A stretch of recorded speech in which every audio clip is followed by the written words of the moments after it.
그동안 화점 정석 8강, 9강에서는 그 수비형과 공격형 정석을 이제 배우셨는데, 이번에는 이제 화점만 갖고 바둑을 둘 수 없지 않습니까?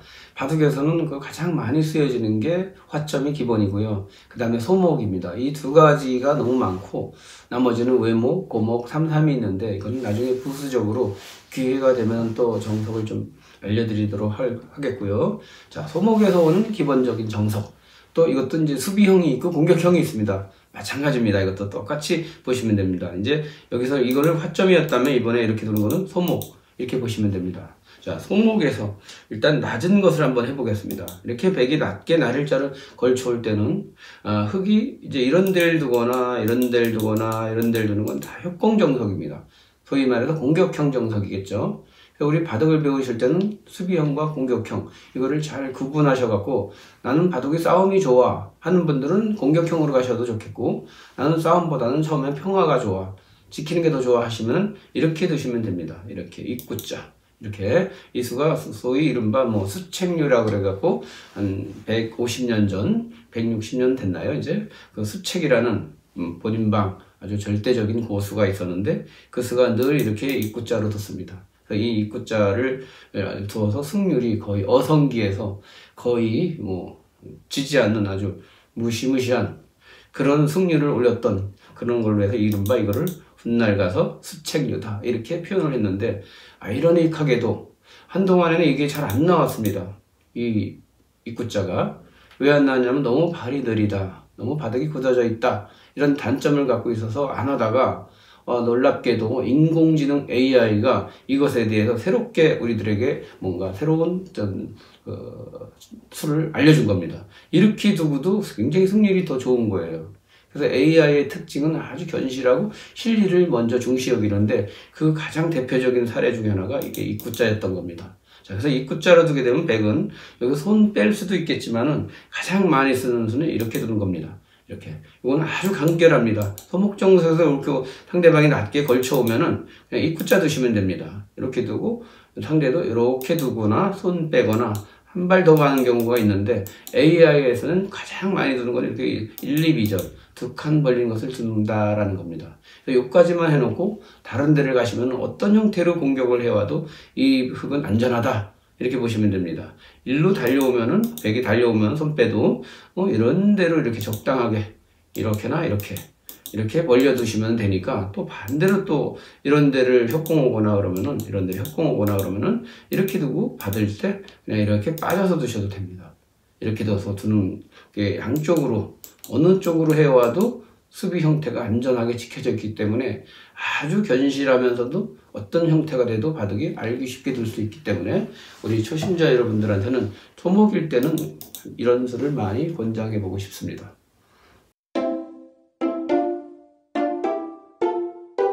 10강 두 번째입니다. 자, 이렇게 왔을 때 또 이제 이렇게 두니까 백이 이렇게 뒀는데, 백의 입장에서 보면 또 이렇게만 꼭 둬야 되느냐, 또 나는 뭐냐 이렇게 생각할 수 있는데, 백의 입장에서는 이런 모양일 때 또 다르게도 둡니다. 뭐 손 빼는 것도 많이 있다 그랬죠. 그래서 둔다면 또 이렇게 두는 것도 있습니다. 이것도 굉장히 많이 두는 수법이니까, 이거는 이쪽과 이 돌이 끊어지지만 않을 수 있다면 최대한으로 멀리 가는 겁니다. 간혹가다 초심자 여러분들이 어중간한 수를 두시면 안 됩니다. 그 대표적인 사례가 이런 수입니다.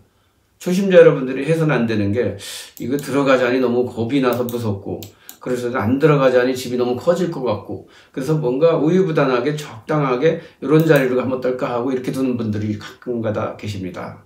그러나 이거는 붙여주고 젖혀봤자 끊어주고 이렇게 두고 나서 그 다음이 없어요. 이렇게 둬도 끊겨서 단수치고 이렇게 잡아먹히면은 이건 완전히 흙은 그야말로 엄청난 보태주기를 하는 거죠. 이렇게 두셔서는 안 되는 거죠. 그래서 이 모양은 그렇다고 이렇게 두면은 일로 둬서 백의 모양이 너무 견고해지니까, 이런 모양일 때는 훗날 가서 이런 데를 침입하는 게 훨씬 더 실전적입니다. 또 상황 보고 붙이는 수도 있기 때문에. 그러나 백도 그럼 나쁜 거 아니냐? 절대 아닙니다. 형태에 따라서 자연스럽게 그 모양을 전투를 하기 위한 하나의 예비 동작이다, 이렇게 보시고, 이렇게 두는 것도 있고 견실하게 두는 수, 이 수는 조금 더 호전적인 수다, 이렇게 이해하시면 되겠습니다.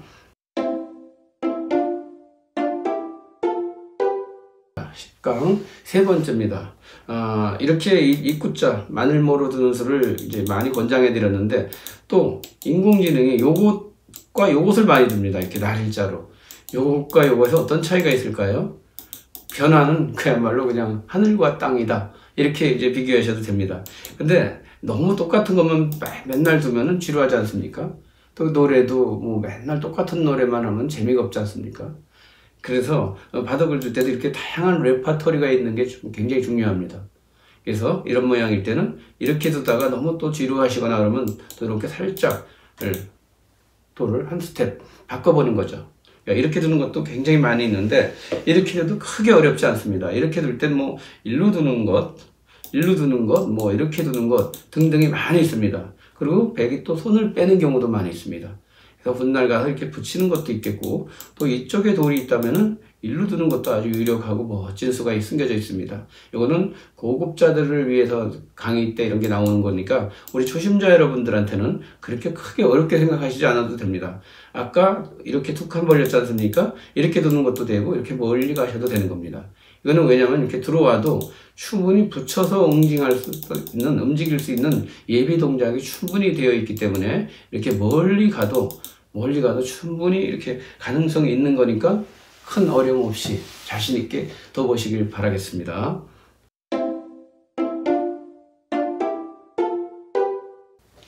자, 그러면은 조금 이번에는 이제 이렇게 낮게 갔는데, 이번엔 높이 가는 거를 이제 시작해 볼까 합니다. 이렇게 이 두 가지가 많이 있는데, 초심자 여러분들한테는 제일 많이 드는 것은 역시 이렇게 높은 사선으로 한 칸 높은 걸침, 이런 수가 가장 많이 있습니다. 자, 이렇게 둘 때는 아주 간단합니다.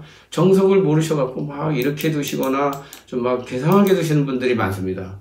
약간 형태가 둘 수도 있지만 좀 돌연변이 형태가 나오고, 또 두는 거를 옆에서 이제 고수들이나 누가 옆에서 볼 때 이런 식으로 두거나 조금 이렇게 천박하게 두게 되면 많이 웃게 되고, 또 본인들이 지식이 없다 보니까는 어디를 어떻게 둬야 되는지 몰라서 굉장히 낭패를 겪는 경우를 많이 있는데, 이런 모양은 어려워하지 마시고 그냥 이렇게 과감하게 붙여줍니다.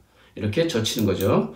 방향을 일로 젖히는 수가 가끔가다 초심자 여러분들이 있는데, 이거는 끊겨서 이건 커다란 손해를 봅니다. 이렇게 돼서 그 다음에 흙이 없네요.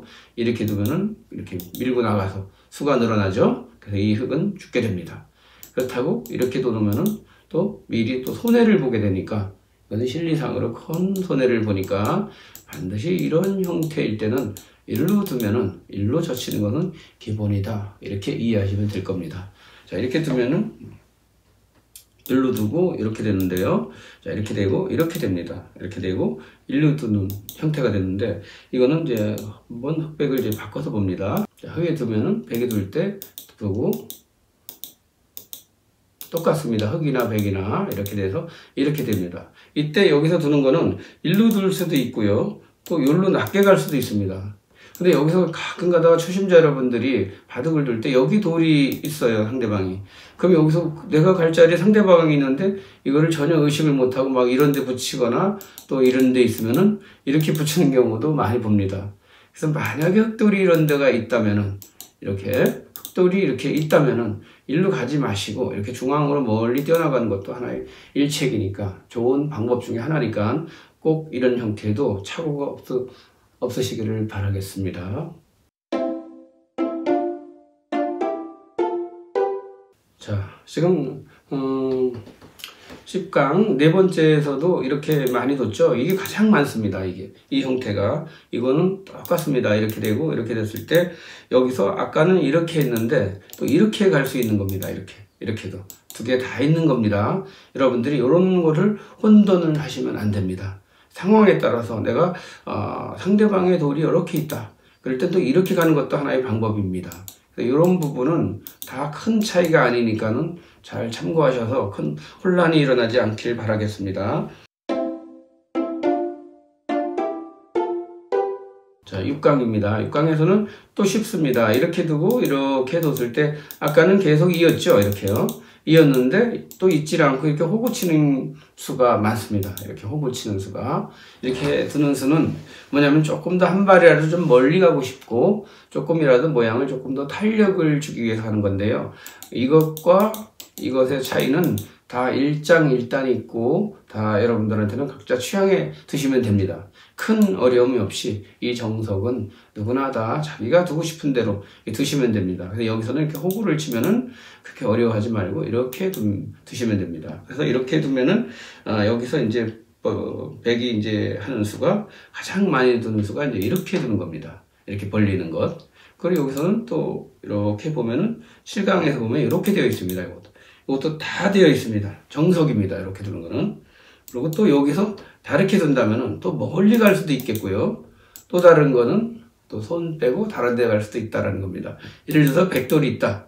그러면 정석대로 이렇게 두거나 하지 않고 이렇게 두거나 또 이렇게 둘 수도 있다라는 겁니다.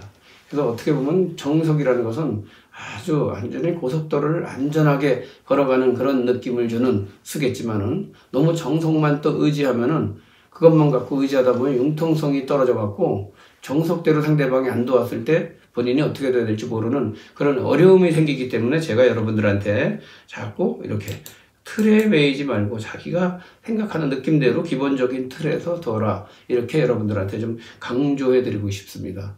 그래서 여기서는 8강까지는 다 이러한 형태로 이렇게 이 소목정석에서 수비형 형태는 호구 치는 것과 이렇게 있는 것의 차이는 다 일장일단이 있으니까 큰 어려움 없이 참고하시길 바라겠습니다.